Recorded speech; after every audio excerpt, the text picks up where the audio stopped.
All right.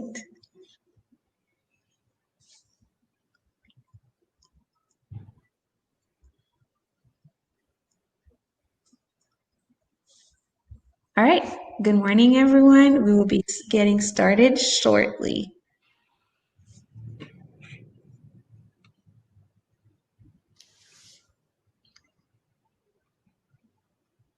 All right. Good morning, everyone. We'll be getting started. And if you can hear us, type in the chat. You can type 1 in the chat just so that we can make sure everything is good.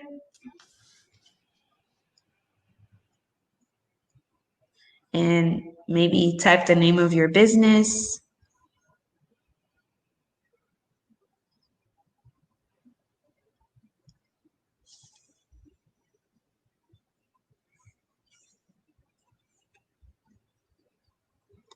Sweet. Hi, Susanna. Hi, Dominique. Hey, Robert, Evan. Okay, we have a lot of people here. So we're going to go ahead and get started. Awesome. Awesome. Thanks, Isabel. All right, I'm happy to present Rob Betzel today. He's going to talk about the Are You an Entrepreneur based on the Entrepreneurial Leap. That's from Gino Wickman. So a little bit about this session today is based off a book. And sometimes we hear that not everyone is cut out to be an entrepreneur, but how do you decide if you are? So the session will help entrepreneurs in the making to determine if being an entrepreneur is their right path. So as we go through this session, you'll be able to see the process of entrepreneurship and glimpse at an entrepreneurial life. And we don't just get this class based off a book, we get a seasoned entrepreneur to teach us some nuggets, right? So we have Rob Betzel with us today. He was a founder and CEO of Infinity Network Solution for over 19 years before selling it to Hargray Communication to focus full-time on helping other entrepreneurs and small businesses. So Rob also is the founder of Grid Consulting and is a professional implementer for the Entrepreneurial Operating System, a Judgement Index Certified Consultant, and an angel investor. He believes all entrepreneurs need 4 things: a coach, a strategic system for operating business, a group of peers to grow, and a desire to grow their leadership team. So I'm happy to have Rob start the sessions today. So Rob, go ahead and take it away. Well, thank you, Christelle, for that wonderful introduction, and thank you for reading it just the way I wrote it. So thank you all to everybody else for attending. It's great that we're getting a chance to share this time together this morning, and I'm excited to be the first session for the virtual Making Startup Week 2020. So thank you to everybody who has come out this morning and to spend the next little bit of time together. I also want to thank the organizing committee for Making Startup Week. This is a program put on by entrepreneurs for entrepreneurs. It is not run by any one entity in town. It's not run by any one organization. It is a group of volunteers and what I call good doers who want to see our entrepreneurial community grow and thrive. And so I appreciate being part of that group, and to everybody who put the hard work in, like Christelle and her husband, Arian, who helped put together the platform we're operating on this year. So thank you to each and every one of you guys. And so as we get started real quick, if everybody doesn't mind, humor me just for a good quick moment. If you could take the box there that you're typing in your chat box and type goodbye. Type Auf Wiedersehen, sayonara, see you later. Just, if you don't mind, just say goodbye to yourself. Because if we've done our job over the next hour or so together, you should leave here different than you began. And so my end goal is to have you hopefully end differently. So I'll say goodbye to you as we come to the end of this. But to begin with, I want you to say goodbye to yourself. Normally, if we're face to face, I'd have you guys shake hands with each other and tell each other goodbye. But goodbye is sort of where we're starting off this week. And so my goal today for you is to increase the odds of success, whatever that ends up being for you. But that is my end desire, is to see this session result in you being more successful, have higher odds by the end. And so as Christelle mentioned, this content is being brought to you by from a book that was written just recently by a gentleman named Gino Wickman. He also was the founder and CEO of the Entrepreneurial Operating System for over 20 years.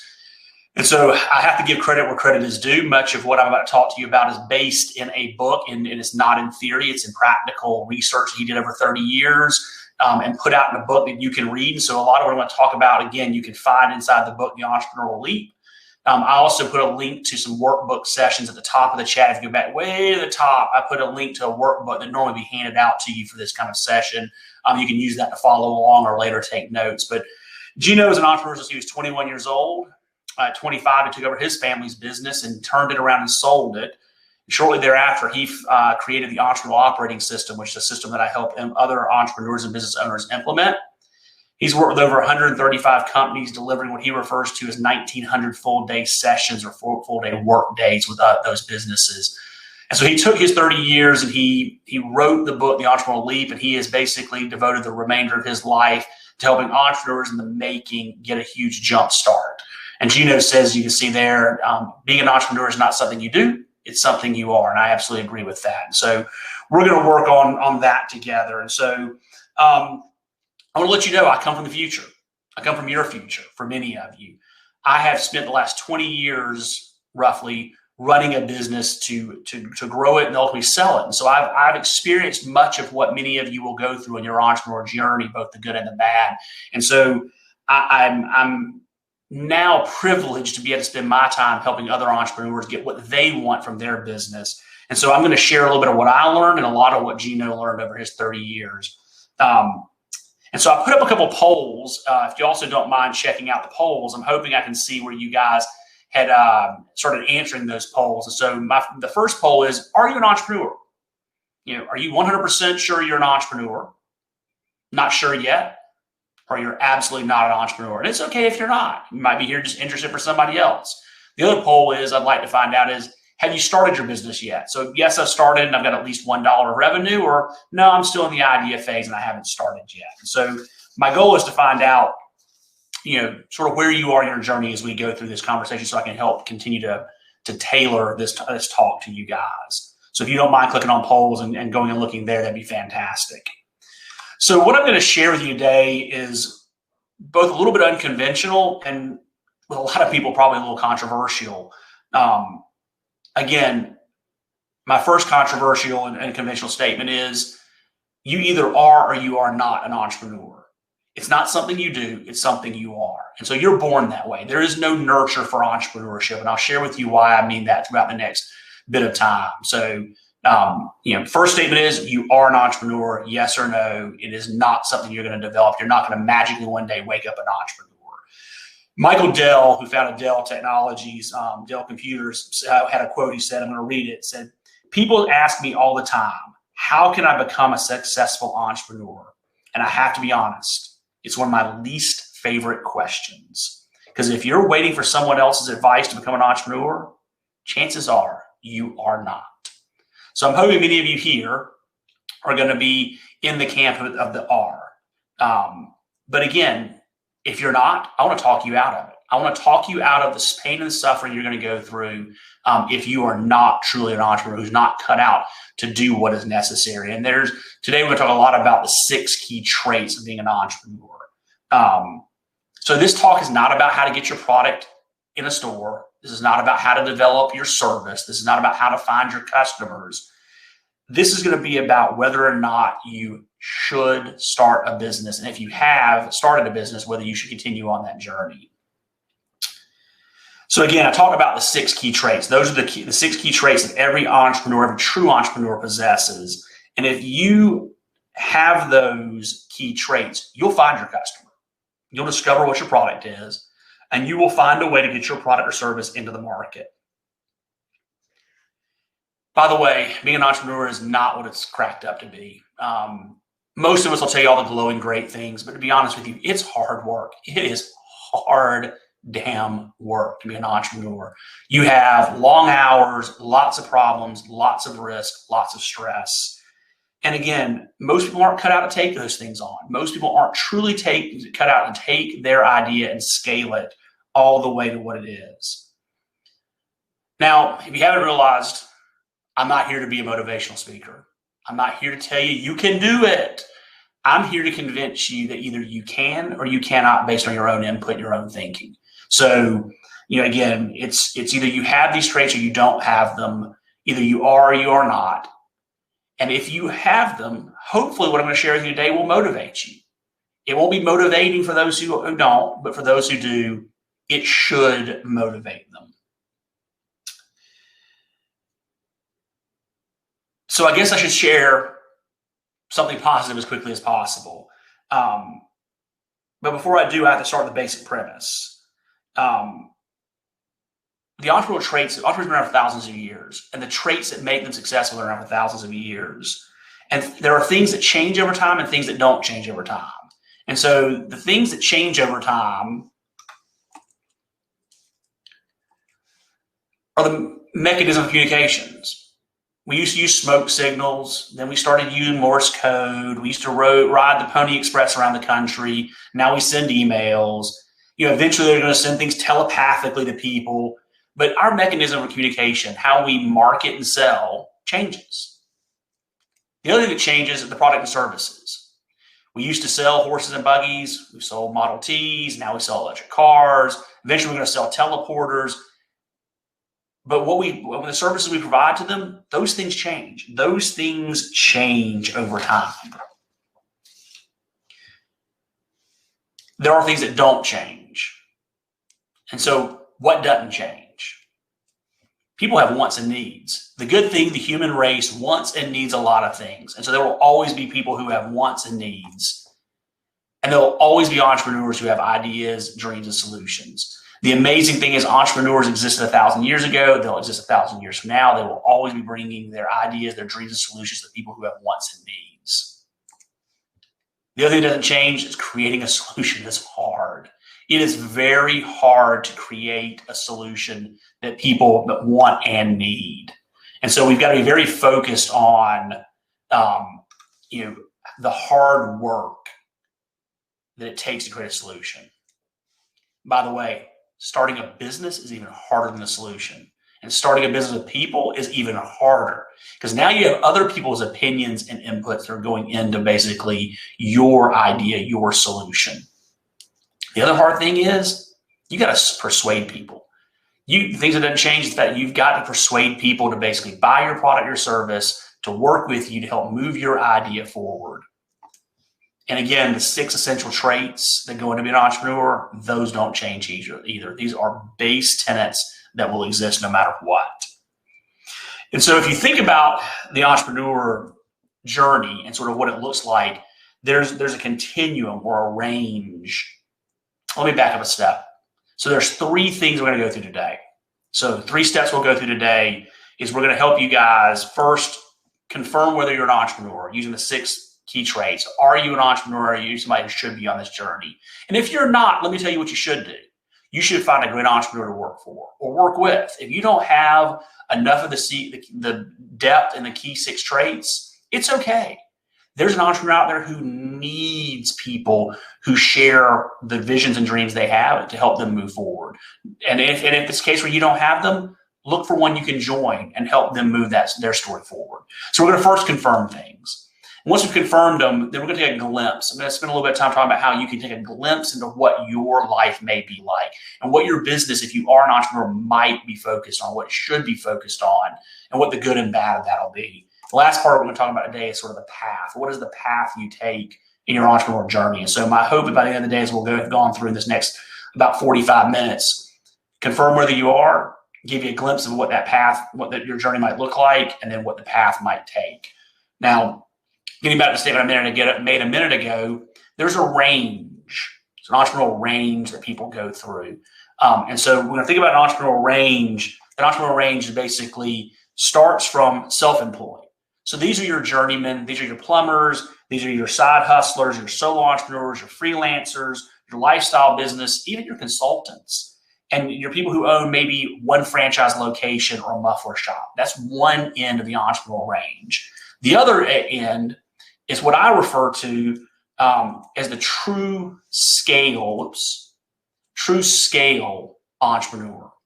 The true scale entrepreneur is a little bit different the way Gino says it. Gino will say the true entrepreneur. Those people are going to be your Henry Fords, your Oprah Winfreys, your Elon Musks, your Sarah Blakeleys. Those people who've gone out and done incredible things to build massively successful scale businesses. And he calls those true entrepreneurs. I call them true scale entrepreneurs because I believe there's again, this range goes from solo people all the way to people who have thousands of people working for them and with them. And so you, as a business person, you're going to fall somewhere on that range. An entrepreneur, you'll fall somewhere on that range. And so you'll be somewhere in there. And the 6 key traits are going to dictate to a great degree what you're capable of, whether you're capable of going from being a freelancer, a single person, to something bigger, to something truly scaled, something truly global in its attempt to affect the world. And so I've said the 6 key traits a ton of times. And so I guess the really question is okay, Rob, so you've been saying it, what are the 6 key traits? So the 6 key traits are: 1, are you a visionary? Do you have a vision of something that doesn't currently exist that should and could exist in the future? Do you see the future in a way, the possibility in a way that others don't? As a visionary, you're going to see something that just has to happen regardless of anything else. The next key trait is, are you passionate? Are you passionate to a point that you have what I refer to as the reality distortion field? Are you so passionate about that vision you have that you basically will not accept other people's belief of today in stopping you from actually achieving what you see as possible? The third trait is, are you a problem solver? Are you somebody who just truly gets up and loves the idea of fixing problems? And by the way, there are 2 kinds of people in the world. There are those that run away from problems and those that run towards them.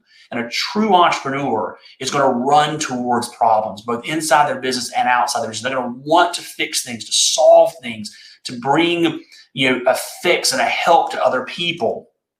The fourth one is, are you driven? Are you driven every day? Do you get up every day compelled to do something? You're not going to sit by and wait for others to achieve. You're going to go out and achieve for yourself. Number 5 is, are you a risk taker? Are you somebody who is willing to take the leap? Are you willing to jump off the cliff and build the airplane on the way down? And somebody who sees the possibility being worth the failure, the risk of failure. And the 6th one is, are you responsible? Blame no one. Are you responsible for what happens to you and to the things around you? As a true entrepreneur, entrepreneurs will capture a problem and say, okay, well, how do I get better? It's not what is their fault. What did they do wrong? It's what did I do wrong? And how do I actually, fix the thing that went wrong? It's I'm responsible. We blame no one.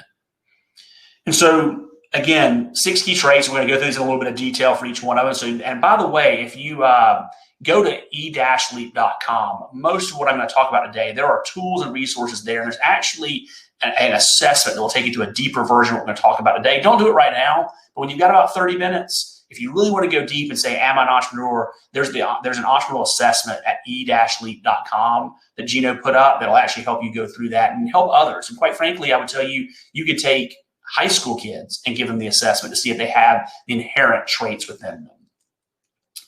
So 6 key traits, so going a little bit of depth. So visionary. I create ideas. I connect the dots. The 6th sense, I see around corners. This is one of the areas that I believe that entrepreneurs spend most of their time in, really wanting to go through the idea of, what is possible. They see things before they get here. It's the Elon Musk that says, I'm going to build an electric car. Everybody thought he was crazy. Or when he said, I'm going to fly someone to Mars, and everybody still thinks he's crazy. So they see something that other people don't see. There was one entrepreneur one time that someone told me about that said he had a 10-person advisory team, and he would meet with them once a quarter. And he'd pitch his ideas to them. And he said if 7 of the 10 thought he was crazy, he knew he had a good idea. He said if all 10 thought he was crazy, he knew his idea was revolutionary. And so he sees things around the corner.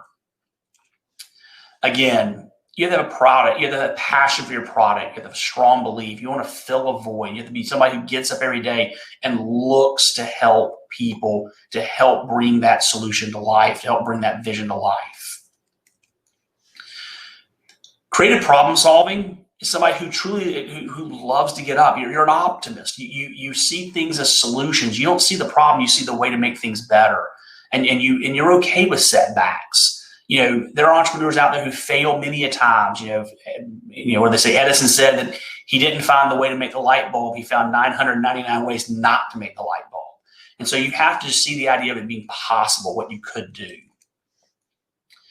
And driven, that internal fire, that urgency, that want to succeed. You're self-motivated. You hustle. This is somebody who's going to get up and do what is necessary to make things done. That's the long hours, the thankless work we put in. You have to have that, that desire no matter what else happens to people. Willingness to fail and being a risk taker. Again, you don't freeze. You're slightly rebellious. I refer to it as jumping off the cliff and building the airplane on the way down. As an entrepreneur, that's many times what we do. Sometimes we jump off the cliff without the blueprints or the parts to build it. And half of the time when we get to the bottom, as we pull the airplane up, we realize we built the wrong airplane. We have to start back over. But again, we're looking for the idea of how to be a risk taker. And again, there are two kinds of people: who people take responsibility and those people who don't. The fault's always in the mirror. You're always the person who is going to be responsible for what happened to you and the people that you serve and have the privilege of serving. And so, those are the 6 key traits. And so as we get through the beginning of this, as we confirm, these are the 6 things that the more you have of these 6 key traits, the more you move from that solo entrepreneur, that journeyman, that single person, towards the potential of being that visionary, that person who's going to actually be able to be a visionary in what they're accomplishing. And again, you can have varying degrees of these, but you got to have all 6 of them. You can work to make them better, but you can't actually make somebody become a visionary, become passionate, or become a problem solver. People either are or are not. And so as we come to the end of the confirm, my first statement is we would want to say, okay, I either am or I am not. So once I've confirmed I am, then let's talk about a glimpse. Let's talk about the glimpse of what your business will be. So if you're somebody who hasn't yet started their business and we're saying, okay, well, what should I start? Let's talk about that. There are many options out there, right? There are hundreds of industries that you can work in. You can Google, types of business, and there are thousands of different business types you can start.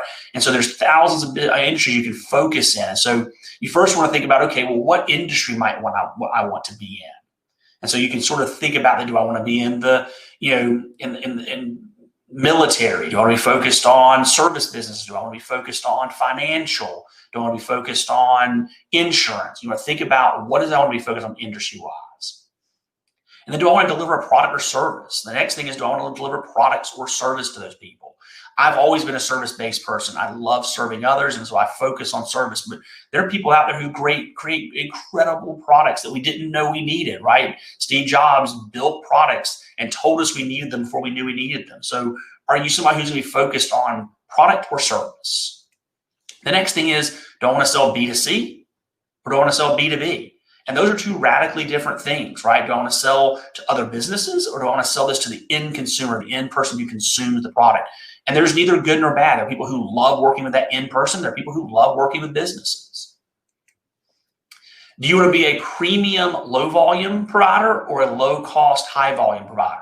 By the way, I've always lived in a world where I wanted to serve a handful of people well. And so I've always lived in sort of the low volume premium side of the market, but there's nothing wrong with being low cost, high volume.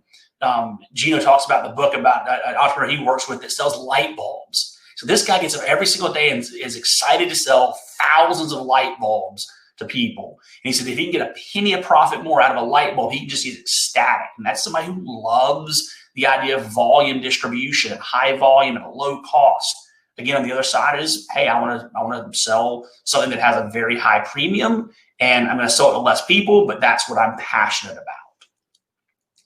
And then you think about the size of your business. By the way, I talk about Henry Ford. That's why I say true scale entrepreneurs. You really need to think about what kind of business you want to run dollar-wise. Do you want to run $1 million business with 50 employees, or do you want to run $1 billion business with thousands of employees? And so many entrepreneurs get so hung up in the idea of being a unicorn, a $1 billion business. But by the way, being a $5 million business, spinning off 20% of profit to the bottom line that you get to take home every year and doing it for the next 25 years ain't a bad living. It's also not a bad way to sell something to start over.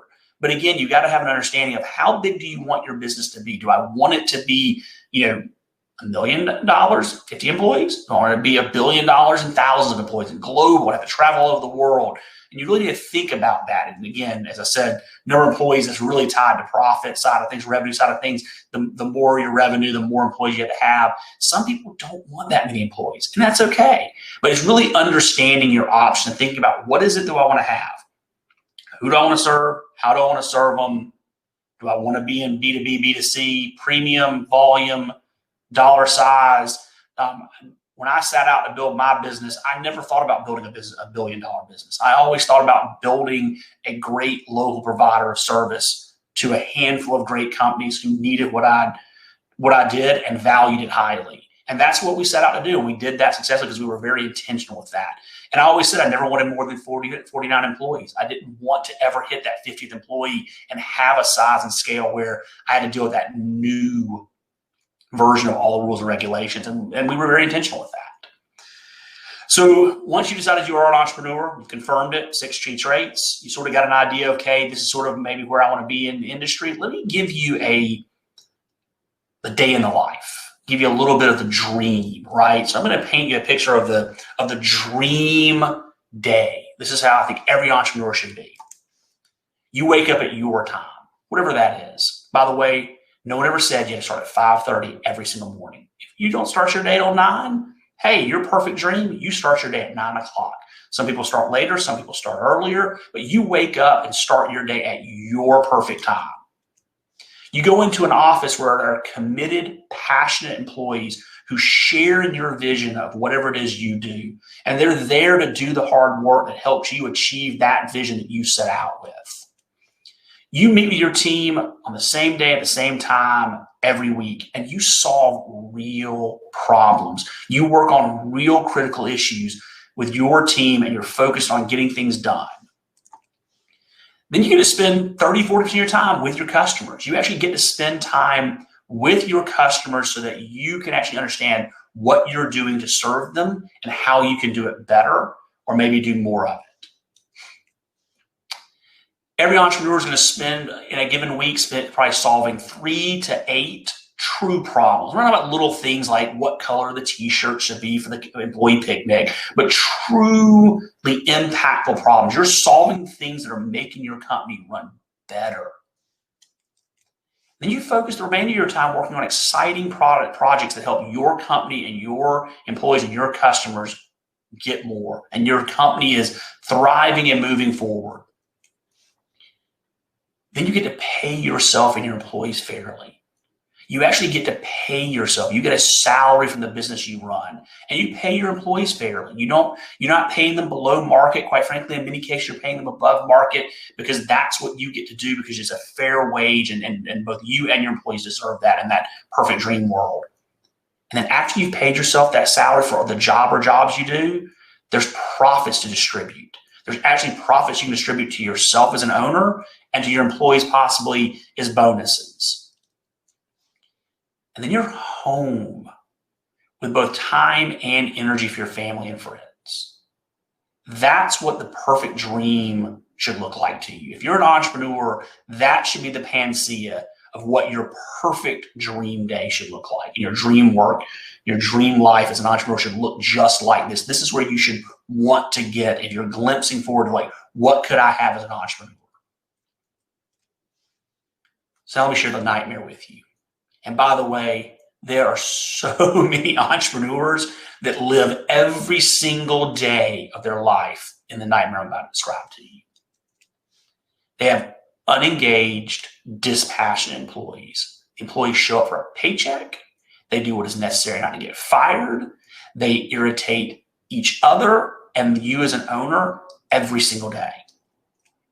You don't meet with your people. You avoid them, man. You do your best to hide in your office. You get there early and leave late, not because you're working harder, but because you don't want to have to deal with the people inside your business because those people are disengaged and dispassionate and they irritate you. And everyone avoids each other, only interacting when there's a crisis or a fire.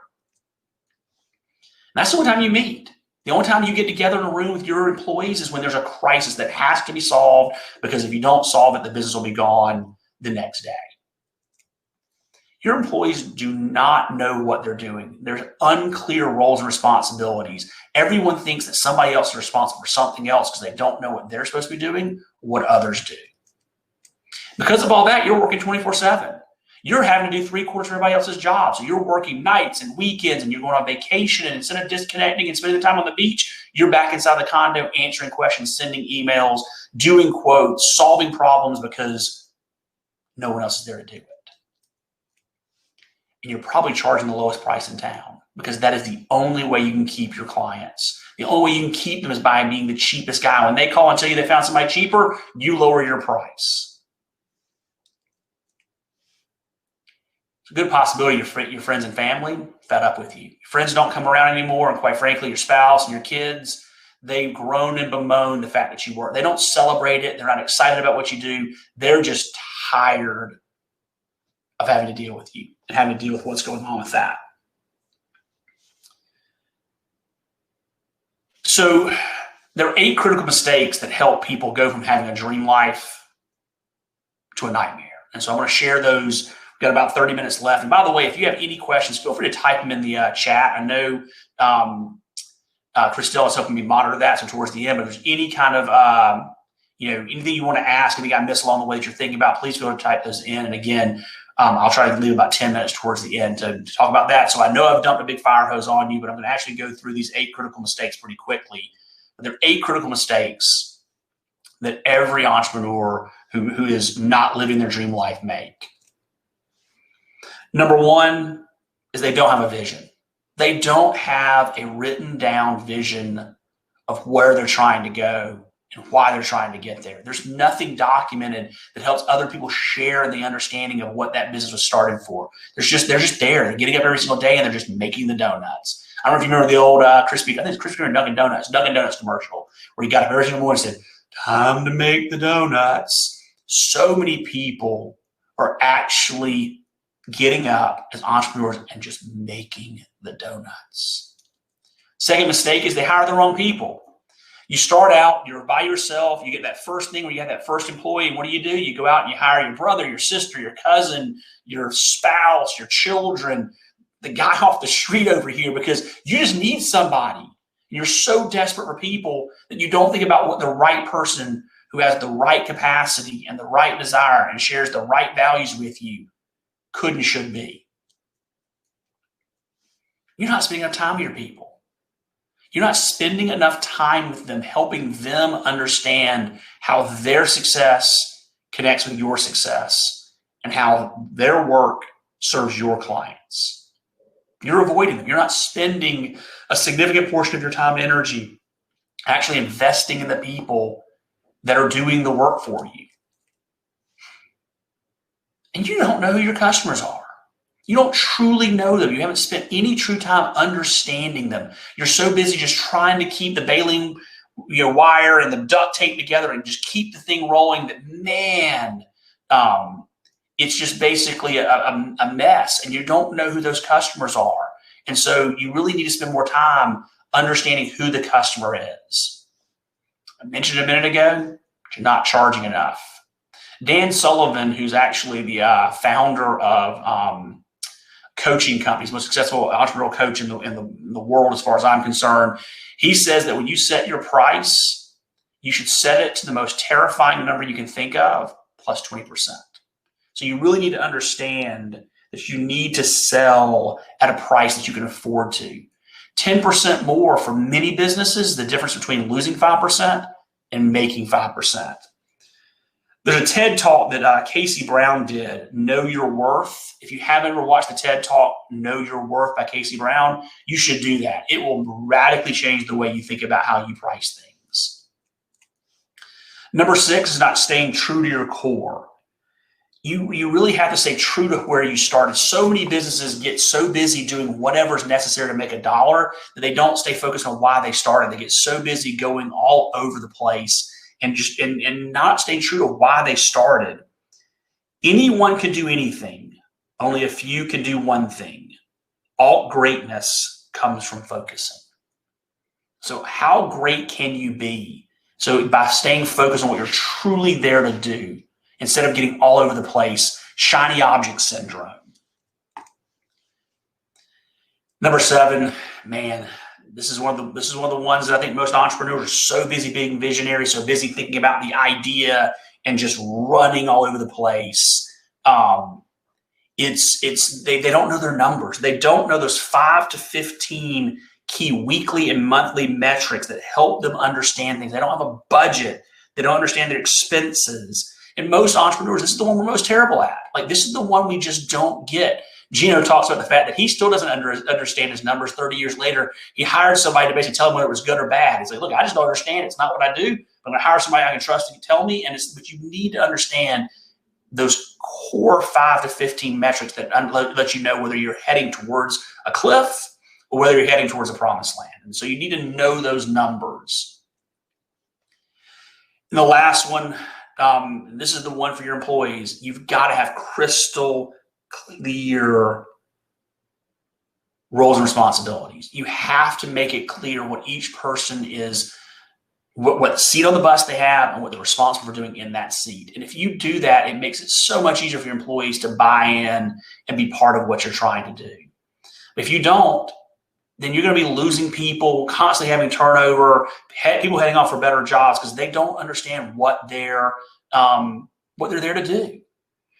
And so those are the 8 critical mistakes. Those are the areas you should focus in your glimpse. That's what a successful life could look like. That's what an unsuccessful life could look like. Again, I hope I'm scaring the right people off. I'm hoping inspiring the right people to stay on the right track so far. And so we're going to flip over. I'm going to talk about path real quick. So if we confirm we are, if we've gotten a good glimpse of where we could go, let's talk about the path of where we're heading, right? So let's talk about where we're heading on a path. And so there's a few things that you work on your path. And some of this thing, again, we're back to this whole crazy and unconventional statement. First thing I tell you is you got to decide, for younger people, do you go to college or not? 56% of all entrepreneurs didn't go to college. And of the 44% that did, almost half will tell you that they're not sure it actually brought much value in the direct education. So it's not a defined path that you must go to college to be a successful person in life. You can go to a tech college, you can get a certificate and become an entrepreneur. You do not have to actually go to college. Quite frankly, Gino Wittman didn't go. He says when he graduated from high school with his great GPA of 2.3, he knew college wasn't for him. Now you'll say, well, I built a network of people and I got to meet a lot of folks. You do going to college, and that's a great part of being at a university. I know many people who, quite frankly, got to do that without having to pay the tuition. So again, not a here or there, not saying it's right or wrong, but it's something to think about. Should I be spending the next 4 years in a classroom learning theory, or should I spend the next 4 years doing and going out and actually trying to achieve something? You need to discover your passion. You have to have a passion for something. And so there's generally 4 types. There's an exercise, a 3-step exercise that you can go through. There's 4 types of passions you can have.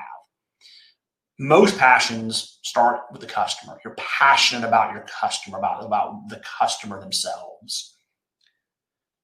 The same type is some people are passionate about their company. There's passion about wanting to build a great company. Third kind is people are passionate about being innovative and solving problems. So they're focused on the innovation of something. And the fourth passion is just winning. Passionate about defeating the opposition. It was Nike's passion statement for years was to crush Adidas in the early years. I think they did that successfully. But you've got to decide what you're passionate. Are you passionate about your customers? Are you passionate about winning? Are you passionate about the solution? Are you passionate about building a great company? But know what you're passionate about. Next thing is I tell you to find a mentor. And so finding a mentor is something that you can do formally or informally, but I think every person should have somebody they're looking up to or someone who's been someplace they want to go, either directly or indirectly. And you should sit down and have someone that you can bounce ideas off, formally or informally. One time when I was looking to solve a problem and really try to move something forward, I thought about who I might want to meet with. What would I want to ask them? What would I want to ask a mentor? And I made a list of questions. And so I had this list of questions for this perfect mentor. And I thought about, well, who out there might have achieved this before me? And I went to a couple of them and said, hey, can I buy you coffee, spend an hour with you? I sat down with them and I got them to tell me about their journey, about their story. And at the end of it, any question that they hadn't answered naturally, I asked them. And when we got done with that coffee, I actually asked him, I said, you've been someplace I haven't been. Would you mind spending some time with me and actually letting me pick your brain for how I achieved that? And the person amazingly said, yes, by the way, you should have 3 or 4 mentor ideas in a list, because when you knock on that door and have that coffee, better than half of them are probably going to tell you they don't have time, not because they don't like you. Some people don't enjoy doing mentorship. Some people, quite frankly, already have enough mentors, and some of them are just too busy still achieving what they're after. But that person who says yes, you should have a very specific rhythm with them, with a very intentional outcome. 2 things you should do to make sure every mentor relationship goes well is you should thank them often. Thank them every chance you get along the way. Give them credit where credit is due. And the second one is you should show them that you are using what you learn with them. So Zig Ziglar, there's an entrepreneur was telling about Zig Ziglar one time that he got a chance to be mentored by Zig Ziglar. He was in sales, and he said that Zig Ziglar would answer his phone call. So anytime he called, Zig would answer. And he said, he asked him, and I said, why do you always answer my phone call? And he says, for 2 reasons.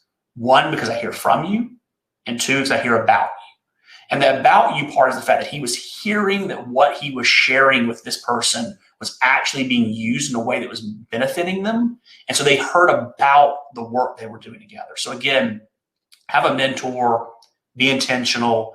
Again, say mentor not forever. Sometimes you'll have 2 or 3 in your lives. I've had probably 5 or 6 mentors along the way. You can always start with your family, potentially your friends. Eventually you move into a more formal relationship with people. Next thing you should take action and be patient. It seems sort of weird for me to say that. Take action and be patient. By that, what I mean is you need to think differently. You need to sit down. And you need to actually, and I challenge you to do this right now while you're listening to me. You've got plenty of time. I'm long-winded. Don't worry. What I would challenge you to do is I challenge you to sit down and in 3 to 7 words, write down what you will achieve in 10 years. What is the one thing 10 years from now you want to achieve? I found it so much more cathartic when I actually had a 10-year goal. It resets my expectation. It changed the way I operated. When I had that one thing that I wanted to achieve in 10 years, and I focused on it, man, it made time move so much easier. It allowed me to be patient where I needed to be, but it kept me focused on that one thing that I wanted to achieve in 10 years. And you should be focused on a lifetime of growth, learning and being motivating to other people. And so your journey never ends. You should always be reading, listening to podcasts, reading blogs, attending trainings like this and these sessions like this. Anywhere you can learn, and we have some incredible resources in Middle Georgia that are available to you to help you with that, whether it's Newtown, SCORE, the SBDC, the Chamber of Commerce, the Innovation Center in Mercer University, any of our other universities. There are things that you can attend almost on a daily basis. And now that we're in COVID, the virtual world makes it even easier to attend things, but you need to be aware of all of these things. So there's 8 disciplines that are going to increase your odds of success. Number 1 is clarifying your vision. As I said, you've got to have a clear vision. And so you got to first start with the question of, what am I passionate about? Number 2, you got to talk about, what is the thing I do or the void I fill for other people? Number 3 is, who's your ideal customer?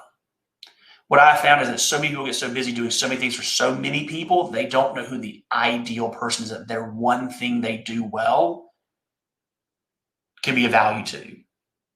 Number 4, inside of clarifying your vision, is having a clear pricing structure. Oh man, as an angel investor, if I cannot tell you how many times I've sat through a pitch deck that has 42 slides on pricing structure. And at the end, I don't think they know how the hell they plan to price it, much less someone like me. Having a clear pricing structure for how you price what you do so you can be consistent and clear on what you're doing. 5th part of clarifying your vision is you've got to have a 10-year goal. I actually wrote that down a minute ago. You should have a 10-year goal. You should have that 10-year vision for yourself in the future. Number 6 is you should have a 3-year picture. It's 1/3 the way to your 10-year your 10-year goal is, what is my 3-year picture? What will I be in 3 short years? What are those 3 to 7 things that I want to achieve in this next 3 to 7 years that helps me get 1/3 of the way towards my 10-year? I should have a 1-year plan. This is the stuff that I'm going to work on this year, the very tactical 3 to 7 things I've got to get done this year that gets me 1/3 of the way to my 3-year picture. And then you should break things down and actually talk about, the actual part of the 90-day world. I believe human beings have the capacity to hang on to things for about 90 days before we get bored, distracted, or tired. And every 90 days, you should have a set of 3 to 7 things you're going to work on this 90 days. And by the way, that gets you 25% of the way to your 1-year picture. So if you do those things, you'll have a clear vision. You decide if you're a partner person. By the way, not everybody is. And there are 3 answers to this. Either yes, you need a partner. There are people out there who've got to have a partner to actually get things done. There are people that should say, hell no, I should not have a partner. I have to be absolutely in control. When I started my business, I thought I was that person. Third one is, I'm a kind of person. I need to have some people who have skin in the game with me, but I need to still be in control of where I'm going. And that ultimately is where I ended up. I ended up partners in my business, but I ended up being the person who ultimately had the authority at the end, though because of the way we worked so well together, I never had to exercise it. Know that the bigger your problem you solve, the more successful you are. If you fix a little bit of ache in someone's world, you're probably not going to have that great of success. But if it's critical to their success or their pleasure, the more successful you're going to be in your business.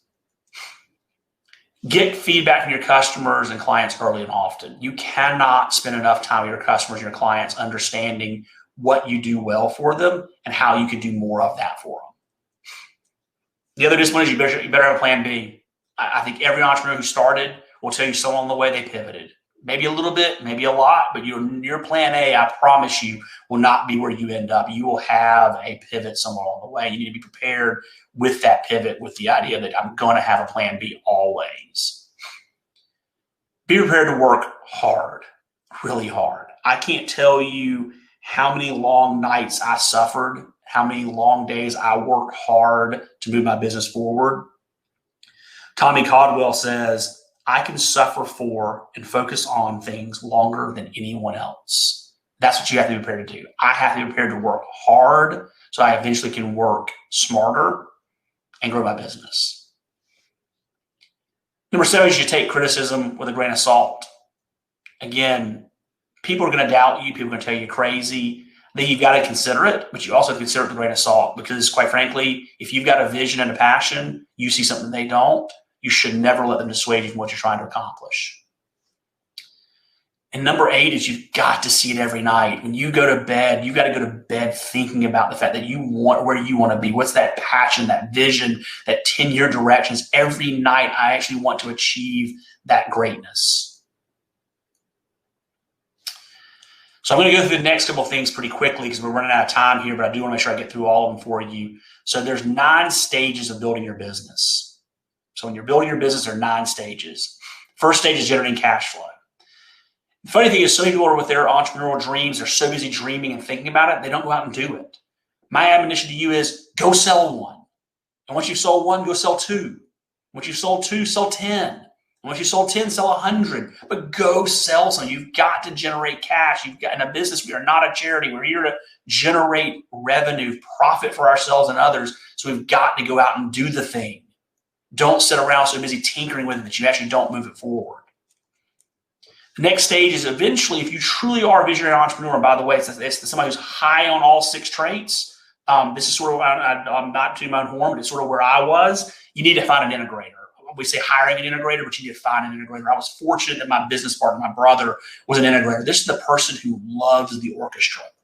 They keep everything harmonized and on time. It's the person that's your COO. It's maybe your president, but they're going to keep everything going like this. So you can be busy dreaming. You can come up with the next thing and spending time with your customers and in your community. But you're eventually going to get to that somewhere between $1 and $50 million. You're going to hit that point where you kind of go, I can't keep all this stuff running well together because I'm so busy over here dreaming the next thing. I need someone to help me run it. And so you need to actually bring that integrator along. And at some point along the way, you will have an integrator. You discover your core values. So many people don't understand what they truly value, what their 3 to 5 core values are. And by the way, you need to do this when you have employee number 1. Because if you don't understand how to hire your core values so that the people that join you are the right people, you could be busy firing up to half your staff. Over the years, I can't tell you how many people before we discovered our core values we had brought into the team to only find they weren't great fits, and ultimately it's because they didn't share our same core values. But once you discover them, it is so much easier to attract the right people, both your employees, your customers, your community, and repel people who don't actually share those values with you. You need to hold yourself accountable. Every single day you need to get up and do something successful. You are the only one who is going to ultimately be responsible for it. So you've got to get up and do it. Make sure you are focused on those core numbers, those things that, if revenue's off, what am I going to do this week to improve revenue? Communicate frequently with your employees. Communication is important. You should have weekly meetings with your core team. You should have quarterly all-hands meetings where you're explaining where the organization's going. You should have one-on-ones as necessary. By the way, I hate weekly one-on-ones. If you're doing the right things in your group meetings, your quarterly sessions with your entire company, you don't need weekly one-on-ones. They drive me bonkers. If you want to have them, fine. But when you need to have them, make them meaningful. Have that sit down. And then every quarter and every year, you've got to plan. You've got to spend the time planning. Somewhere on the way, you're going to get hit with that pivot. So you need to have that plan B, C, D, E, F, and G ready, because eventually in that stage, you're going to hit that pivot. You need to stay in your personal sweet spot. You need to make sure you're focused on the things that really make you happy. The things that don't, if you're like me and you're not great at finance, hire somebody. That's the hire you need to make next. It's the thing that you hate doing the most, the thing that you're not great at that stage of your company. You need to be finding somebody, a service, a technology, or a person to take that away so you can stay as focused on your sweet spot of what you do great for the company. And sometimes that may even mean actually running the company, so you can be busy being a technology person or a service delivery person. It's okay, but you need to stay as close to your sweet spot as you possibly can. Number 8, don't let it get away from you. Some people's businesses outgrow them. They just grow faster than they grow in ways, and the company gets out of their hands, and they're miserable. They're miserable on the other side of success. So don't let the company get away from you. Don't build a $50 million company if you don't want to travel the world. You need to be prepared for what the organization is actually going to do for you. Capitalize on coaching, training, and mentoring. There's so much available to us all. You can hit that stage where you need to have that for yourself. You also need to have it for others. You need to invest heavily in your employees, both in your time and the time of others. It is the most valuable thing you can do, is invest in the growth of your team. And there's always a quote that says, the CFO says, "What if we train them and they leave?" The CEO says, "What if we don't and they stay?" So you need to be constantly focused on that. Being an entrepreneur is a messy process. Coming to the close here in a minute. I'm getting ready to wrap up for you. You've got to be prepared to be in the mess. You got to be prepared to be in there. Being an entrepreneur is something you are. It's not something you choose to do, something you learn. Either you are or you are not. And if you are, I hope you really stay focused on being successful. I hope you join this community and you go out and you do great things that impact our community and the world in ways that we never could have thought of. If I sort of summarize it all up, have an idea, take a leap, fight like hell, and hopefully emerge successful. So with that, I'll try to go back to the questions really fast here at the end. If Christelle has any she's welcome to let me know. And I'm going to try to thumb back through and see if there's any questions that we had come in over the last few minutes here, last 4 or 5 minutes, and then we'll wrap totally up. So I'm going to start just at the bottom, maybe the easiest thing. So let's see. Somebody's talking about, I don't want to compete on high price. I can't afford to price too low and still survive the current competition. Yeah, so I think the question is, you're asking, like, well, as someone who's starting out, do I have to, what if I can't be I don't have the experience to be the highest value person? And that's possible. And so you may have to build that experience, but honestly, then you should be in the raise your price model. You should be every year raising your price. So Jim, you mentioned that. Jim Woodson said it. Again, I would tell you that I would raise my price every year if that's where I'm starting off from. So don't just start with the idea that I'm always the cheapest. Earn the experience and then raise your price. Hey, Christelle, do you see any other questions? I'm scrolling way up. So guys, if you have any questions, now is the time. Go ahead and ask your questions in the chat. Okay, so Jen also asked, I see Jen asked, but you want to be in the middle of that sort of that curve. Do you want to be in the middle of the pricing, supply, and demand curve? It's funny. I think it depends on what you want to be. There's not a right or wrong. Do you want to be the lowest price person? Do you want to be the highest price person? You still got to make a profit. You got to make a profit that goes to the bottom line. And so is it the low price, high volume? Is it the high price, low volume? I think you've got to keep the equilibrium of cost in mind. So if it costs you a lot to deliver it, you've got to do that. But you're not all for Walmart. We can't all make it up on volume.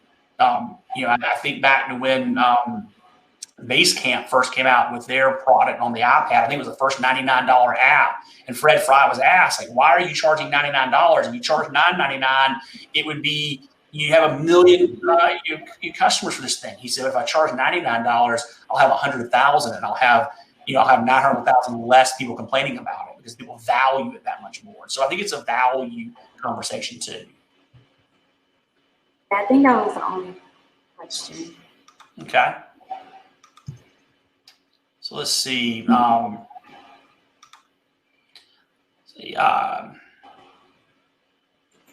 Definitely talk to other entrepreneurs. I mentioned the peer group thing, right? Christelle mentioned that for me earlier on. I do believe you should have a group of peers that you share those experiences with. So you absolutely spending time with other entrepreneurs so you can sort of get a sense of the market, the general market, and share the war stories. There's absolute catharsis in doing that, for sure.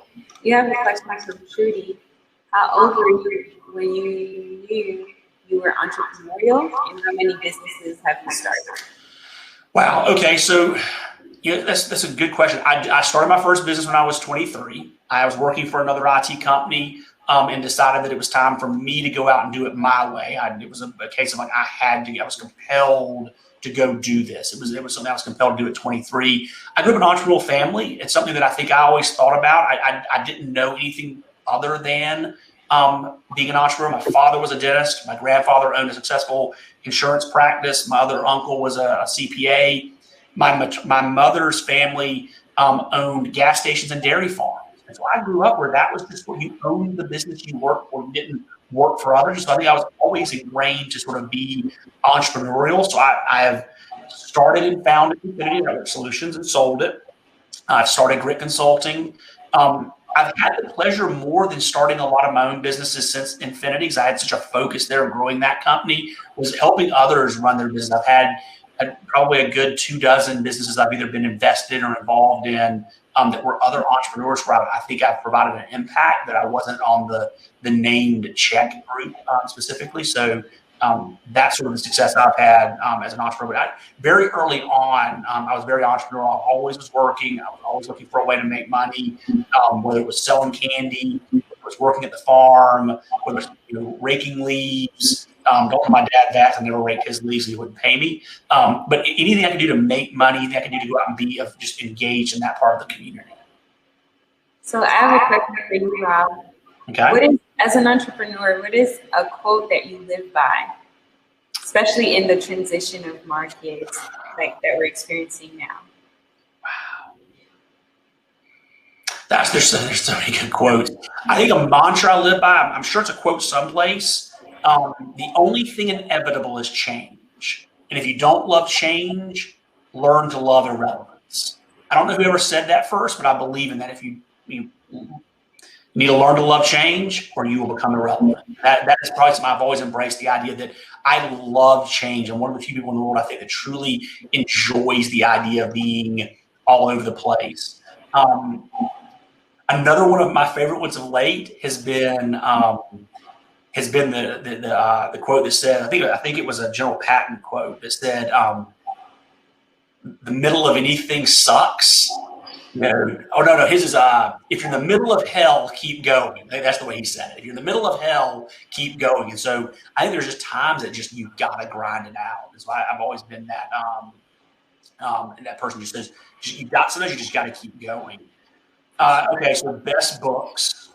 Someone asked me about best books. So best books, God. So I've got a number of them. When you joined Infinity, you actually had to read 7 books in 9 months. before you become what we consider a full-fledged colleague. But I think there's a couple for entrepreneurs specifically. I'm a huge fan of the E-Myth Revisited. So Michael Gerber's book's one of mine. I've got probably 5 or 6 copies. I've got one that's so dog-eared that there's and written in that you can't read the book anymore. I read that probably once a year. I'm a huge fan of The Go-Giver. It's a Bob Burg book. It's a good, just sort of basic mantra, how to be a great person. I just believe in the cathartic component of what Pendar taught. The Go-Giver. Leadership and Self-Deception. I'm a huge leadership nut, and so Leadership and Self-Deception by the Harbinger Institute, that really will help you understand how to be a great leader and how to create the culture of accountability. And if you haven't, it's less of a book and more of a video. If you haven't watched Randy Pausch's video, The Last Lecture, I think if you're looking for sort of a way to sort of get yourself a swift kick in the ass about whether you're on the right track and doing the right things and really focused well, watch The Last Lecture on YouTube. I watch about once a year and cry. I've read the book too. There's a book called The Last Lecture, but that was probably one of my favorite videos. But I historically tried to read a book a month. At one point, I was trying to read a book a week. I'm back to a book a month now. But I'm a voracious reader. I've got a list. If anybody recommends a book, I put it on my list. I'm like Captain America. I just put it on the list and I eventually read it. There's a great quote that says, "Where you are next year or the next 5 years is counted by the books you read and the people you meet." I definitely butchered it, but that's what it was saying. Yes, yeah, that's absolutely true. I think there's a lot about what you study. So Casey Brown's TED Talk, Know Your Worth. I saw someone typed in, Karen typed in wanting to know who the speaker was. So it was Casey Brown, Know Your Worth. That's around price setting, and that's absolutely one.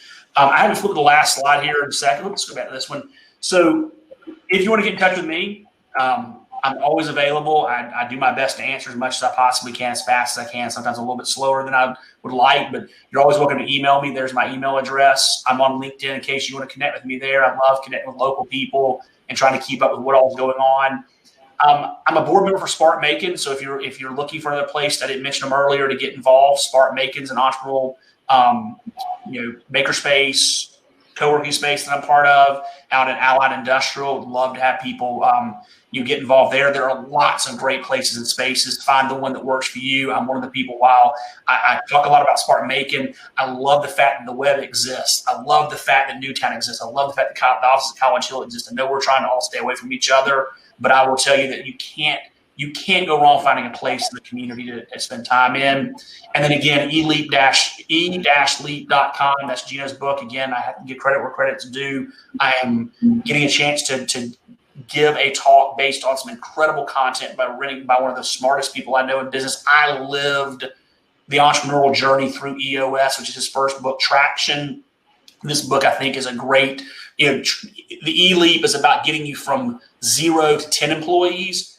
Traction's about getting you from 10 to the end of scale. And so I hope that people today can take something great from this. As you are heading out at the last minute, Christelle, do you mind sticking up the last poll? Something that helps me. There's a last poll I'm having her stick up here. I'd like to know, on a rating of 1 to 10, 1 being the worst hour of your life, 10 being the greatest. If you don't mind clicking 1 to 10 on your way out the door, I'd love for you to tell me how good of a job I did, how good of a job we did. That way we can find a way to be better content to you, and so that I can become a better provider of content to you. So I will leave you as we head out these last 3 or 4 minutes. Before we go, ma'am. I said before we go, I just want to make sure tell everyone we have another session at noon with Nick Rios from MNR, and it is titled How COVID Changed Consumer Behavior and How You Should Pivot. It's very beneficial on any phase of your business to learn about customer behavior. So you can come back with the same link. And also, the poll is actually, thank you for responding in the comment, but if you go to the poll tab on the right-hand side, you can also fill it out that way. And you can leave or you could stay. If you look to your left, there's a networking tab where you can meet people. So you could randomly meet someone, tell them about your business. We would love to learn about you. and you get to meet someone for 3 minutes. And if you like the conversation, you can connect. Sorry, go ahead. Nope. So as I leave you this last thought. The very first company I started failed with a big bang. The second one failed a little bit less, but still failed. The third one, properly failed, but was kind of okay. I recovered quickly. Number 4 almost didn't fail. It still didn't really work great, but it was okay too. Number 5 was PayPal. That's Max Levchik.